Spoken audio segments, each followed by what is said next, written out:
I brought this issue up in a previous video, but I want to expand on it, and it's about how being homeless actually has somebody busy as hell. I'm here to confirm that all that homeless people is lazy shit, that's propaganda, and it's 2025, and everybody who pays attention has a good understanding that homeless people aren't lazy. But in the average life of a homeless person, they are way busier than you are. If they're in a shelter, some places have them waking up at 5 a.m., some places have them waking up at 8 a.m. And then they gotta go out and figure out what they're doing for the day, even if they don't have anything to do. See, they don't have the luxury, the capitalist established luxury of being able to just stay in the shelter if they don't have anything to do, or even if the weather's bad. Some shelters are multi-purpose spaces, so people can't stay there during the day, no matter what the weather is or how dangerous it is outside. If it's not like high winds, natural disaster dangerous, you gotta leave. And even sometimes you still gotta leave, like if it's a blizzard. And then you gotta go to the library or whatever other day shelter. Like, the library is the original day shelter. Like, I need that on a shirt. But if there are designated day shelters, you can go there. Or just go do whatever else because, it's not like you have anywhere else to be. Unless you go to work, of course. And then it's time for breakfast. And if the shelter you're at doesn't serve breakfast, you gotta go to several different places on bus routes across town to get to breakfast. And busing across town can be 30 minutes to an hour. And then you gotta bus to an entirely different place just to get lunch and snacks.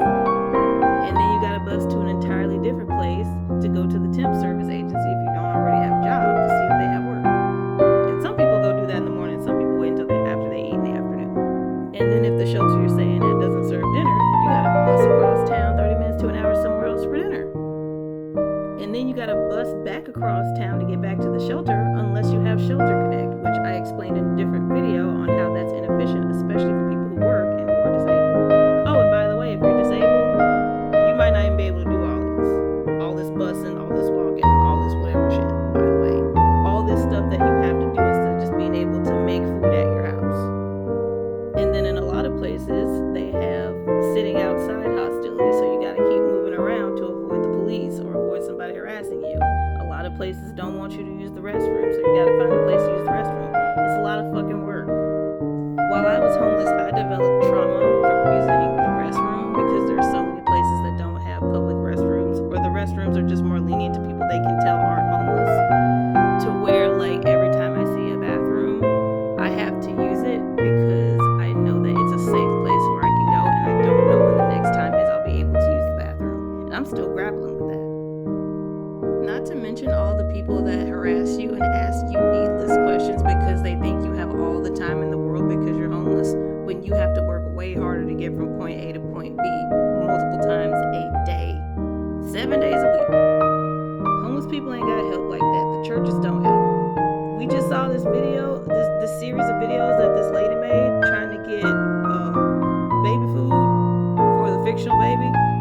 That should let you know that churches don't help. If churches aren't helping feed babies, what makes you think churches are helping homeless people? Hell no. That's fiction. If there are any homeless people that come across this on this website, I would like for y'all to make a day in the life of video so people can actually see what it's like.